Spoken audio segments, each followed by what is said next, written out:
Those first moments of putting on the waders is always an exciting moment, especially when you know you're going to be stepping into a new waterway or a new environment. And in this case, Joel lives a 2-minute walk from the river. So the first night we got here, we just put on the waders, and all of a sudden you cut through the woods and boom, you're on the Squamish River. The ocean's 3 kilometers away and there's seals flip. It was sensory overload. It was amazing. I was like, I can't believe this is your backyard.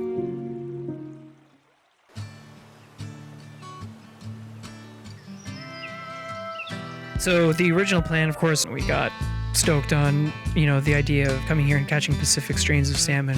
It's October. The Coho's Run. Unfortunately, when we got here, BC had been experiencing a drought for a few weeks and really, really hot temperatures. We just keep changing flies, keep changing tips at the end of our drifts, once we get through a pool, and we're just gonna see. But overall, it's pretty exciting to watch these fish do their thing. This is certainly a testament to climate change. What's the saying? Hope springs eternal, right? We were here to explore and we were here to fish, so that's exactly what we did. At the end of the first night, in that run in behind Joel's house, that magic run, and Yilma hooks into a beautiful wild native bull trout. A little bit of slack, buddy. Really nice bull, man. I'd never seen a bull trout before, and I know Yilma's never caught one. It's gorgeous. It has red spots, and it's as silver as the river that it came out of, and that was a really special moment. Yeah, caught your first bull trout.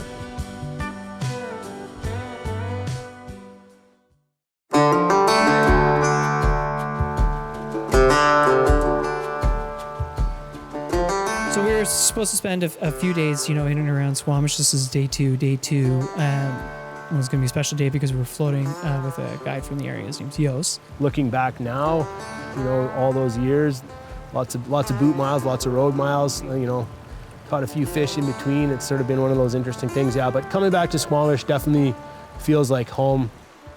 For us, this day meant we got to go see the wild side, which is the undeveloped side of the river, and we got to swing through some runs on that side.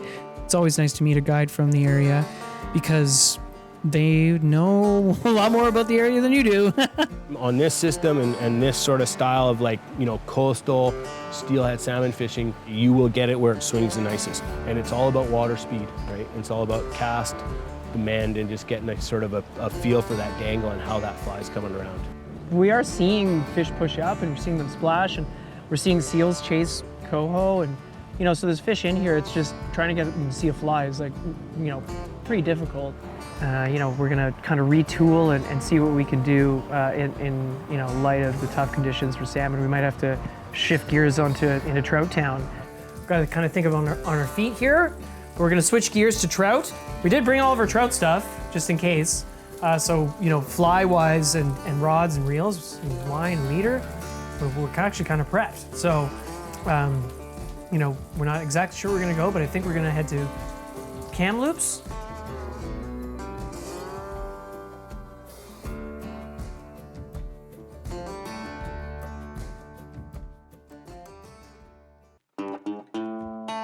We were driving the Duffy highway, kept seeing this creek following the highway, and then we saw a turnoff. So we're gonna see if there's anybody home. All right. First cast, I had a fish on, but then he popped off. Stay low.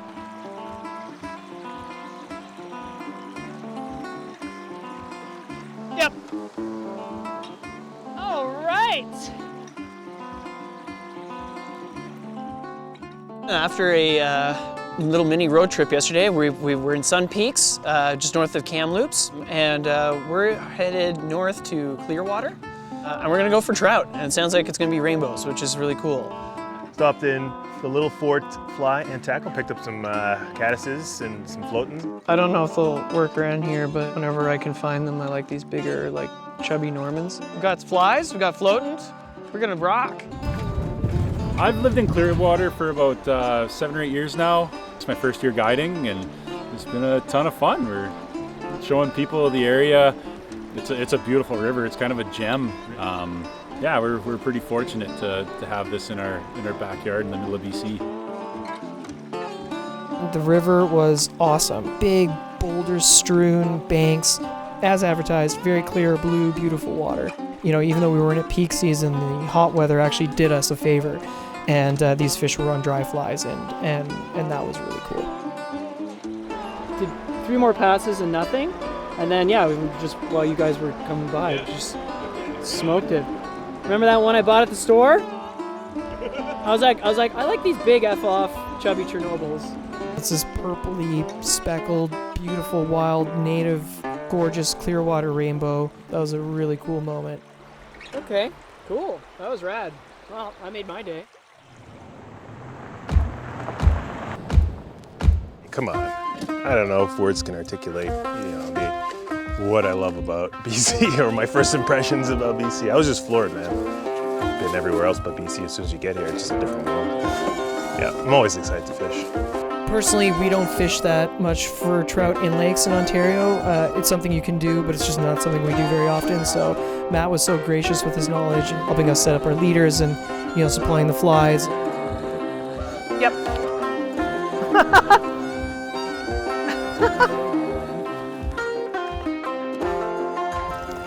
That's the thing about trout, hey? Not to diss smallmouth bass or something, but each one you catch just looks a little bit different. We got on the fish pretty much first cast, and it was just an awesome day. We hooked a bunch of fish, landed a bunch of fish, and just had a great day doing one of the most quintessential things that I think of when I think about trout fishing in BC, which is still water fishing in an interior lake. It's definitely something you see in magazines a lot, and for good reason. It's a really fun way to spend a day. So that was a great way to wrap up the whole trip. Man, I can't wait to come back here and do one or all of these things again. Oh, I need a water after that one. That was a good fish.